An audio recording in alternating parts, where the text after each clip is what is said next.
কৌশলে অনুব্রত, সাক্ষাৎ এড়ালেন মমতা, নেপথ্যে রয়েছে বিরাট রাজনৈতিক চাল, শেষ হাসি হাসবেন তৃণমূল।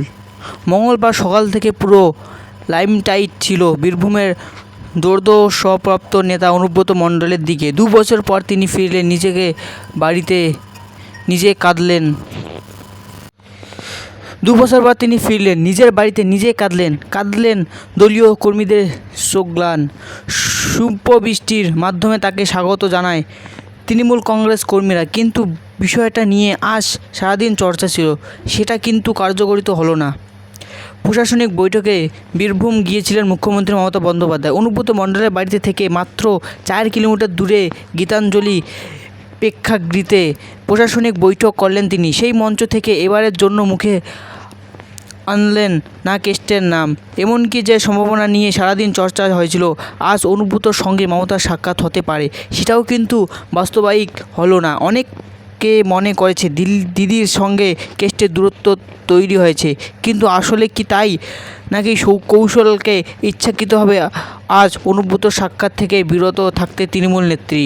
রাজনৈতিক বিষয়দের মতে অনুব্রত মণ্ডল মমতা বন্দ্যোপাধ্যায় অত্যন্ত স্নেহের পাত্র, সে বিষয়ে কোনো সন্দেহ নেই। তাই আজ চাইলে কেস্টের সঙ্গে দেখা করতে পারেনি তিনি, কিন্তু কেন করলেন না?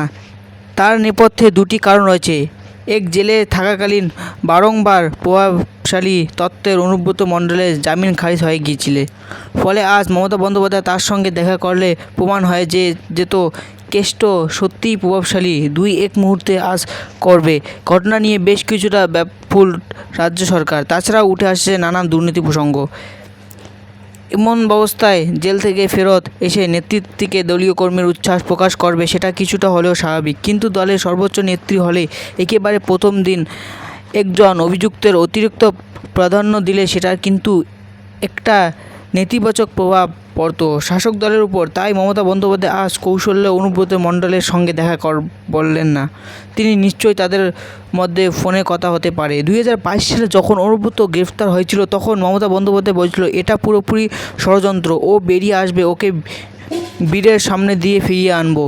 এই অর্থে তো মুখ্যমন্ত্রীর কথাই মিলেছে, তিনি নিজের বীরের সামান্য দিয়ে ফিরিয়ে আনবে এ কথা বলেননি। দলীয় কর্মীরা আজ যে উচ্ছ্বাসের সঙ্গে অনুব্রতর বরণ করে নিয়েছে, ঘরে ফেরার তা নিজে কোনো বীরভূমের প্রত্যাবরণের চেয়ার কম নয়। আগামী দিনে বীরভূম জেলার দায়িত্ব অনুব্রত মণ্ডলকেই দেবে তৃণমূল নেত্রী, বিষয়টা কার্যকরী নিশ্চিত।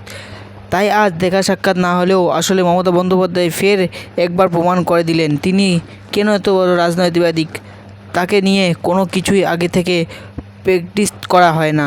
তিনি সম্ভাবনা উদ্দেশ্যে তিনি চিরকাল ব্যাকফুটে থেকেই চালিয়ে যেতে অভ্যস্ত।